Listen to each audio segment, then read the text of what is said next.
Hello and welcome to Steve Knows. It's time for the weekly news update, and we've got free game access for one of the most anticipated titles this year. Some drama going on with the Quest, future features of the Quest. We've got games and so much more. But I think that is enough chin wagging. Let's get started. So this game is only in beta and is already hailed as one of the greatest titles that people have been waiting for. Contractor Showdown, the Battle Royale FPS that is like COD Warzone, but in VR. It has an open beta available right now, meaning free access for all. It is the last day of this open access weekend today, but it is on again on the 8th to the 10th, and then the 15th to the 17th. So there are other weekend sessions available if you missed the one today, so don't stress. Showdown has a 16-kilometer squared map where you can play doubles, trios, or just go solo because you've got no friends, with up to 45 people on a single map. To get access though, you do need to join the Contractors Discord server, and I know some folks absolutely hate that, but it's a great place to learn, find community, and get free access. Not much is free in life except for subscribing. So this one is a Nelson moment around the MetaQuest's operating system and Google. It's come out of the woodwork that Google asked Meta, please sir, can we contribute to your Quest's Android implementation? Let me think about that. Nope. On Threads, Bosworth, the CTO at Meta, shared the tea on Google wanting a collaboration, stating they want to fragment the ecosystem and we would love the Google Play Store. On Quest, we would be open to that, but instead, they want us to agree to restrictive terms that require us to give up our freedom to innovate and build better experiences for people and developers. I have no idea if he's just trying to virtue signal or if this is completely true, but we are aware that Google wanted to make a closed ecosystem. They wanted to make an OS called Android XR in collaboration with Samsung and Qualcomm, and this could be what they're talking about.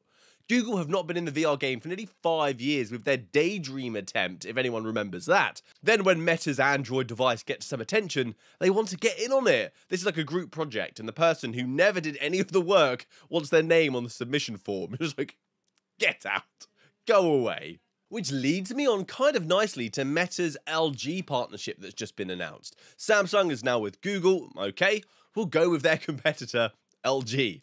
Now, where this gets interesting is because we saw Zuck with the Apple Vision Pro when that dropped, and then he started releasing tons of announcements, future features of the Quest that made it more like the AVP. And now we've got this, which will make it even more like the AVP. So this is LG's statement.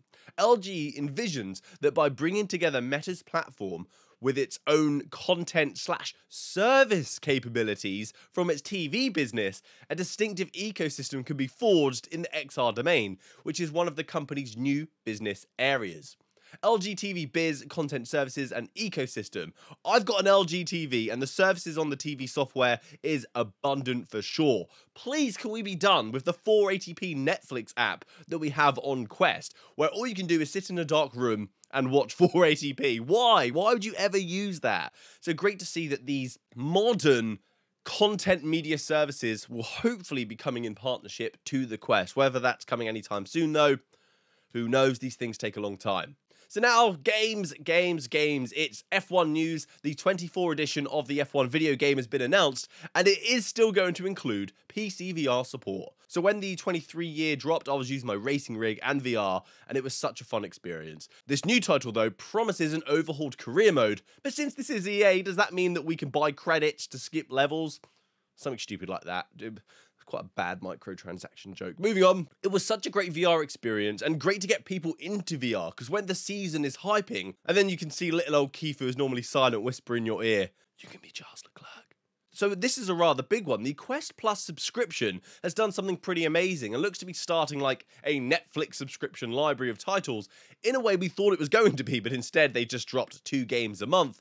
But this time they're giving you access to a catalogue of games. Some of these games will change and cycle through every month. So instead of just 2 games, you'll get 13 plus now. And among them is Jurassic World, which I rate rather highly, Moss, Aspire 1, which recently got Quest 3 enhancements, Until You Fall, one of my favourite games. And you get all of that for just around £8 or $8 this month. This is what we wanted to see when they said that they were releasing a subscription service, not 2 games licensed. So Thank you. Worthy of note here, if you're a privacy fiend and you're using Meta's product, you're probably okay with it to some degree, but you may know about GDPR, and one of the things in that is sensitive information. People cannot be identified through it. The information that you have gathered cannot be linked to someone's name in any way. I'm not sure what the regulation is in the United States, but that's it in the EU. You may have got an email saying that Meta Quest 2 and Quest Pro devices will now start collecting anonymized data in their next software release.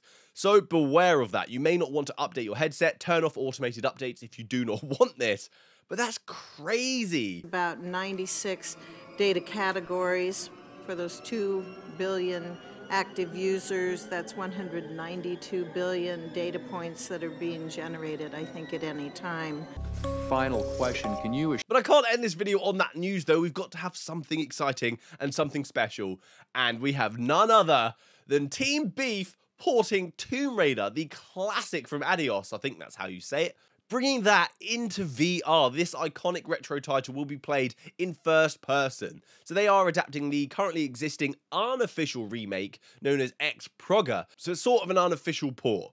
But this has enabled the openness to make the port possible for motion controls, 6DoF tracking, the first person POV, dual wielding weapons. And if you want early access to this modification before it's official release, you can join the Beef Patreon and support the amazing work they're doing there for the VR space. I have memories of playing Lara, where you were in the back garden practicing combat skills and fighting a beast in the snow. Tomb Raider is one of my earliest gaming memories, so I'm so excited for this. And it's going to be rather different to all of the first-person chaotic shooting titles that we've had before, the Doom, the Quake, and the Wolfenstein. So very excited for this one. And some quick-fire news, because there's actually quite a few things here that you may want to know, but aren't incredibly exciting, but are nice to know. It's like Daft Punk are releasing a Beat Saber song pack on March 7th. A great band, perfect fit for Beat Saber. Veil is being released on March 15th on Quest and PC VR. It's full release.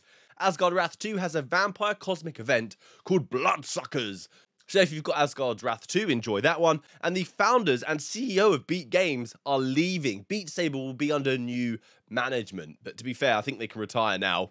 They've done their time. Enjoy, guys. Aspire 1 also gets Quest 3 enhancements, which I've already said you can play with the Quest Plus subscription service, and Ghosts of Tabor gets a new map and boss update, a big one called the Collector's Awakening. So hopefully there's something there for you to get excited for this week. Thank you for watching to the end of the video. Please consider subscribing, it helps me out massively. Have a great week, guys. Happy gaming. Good day!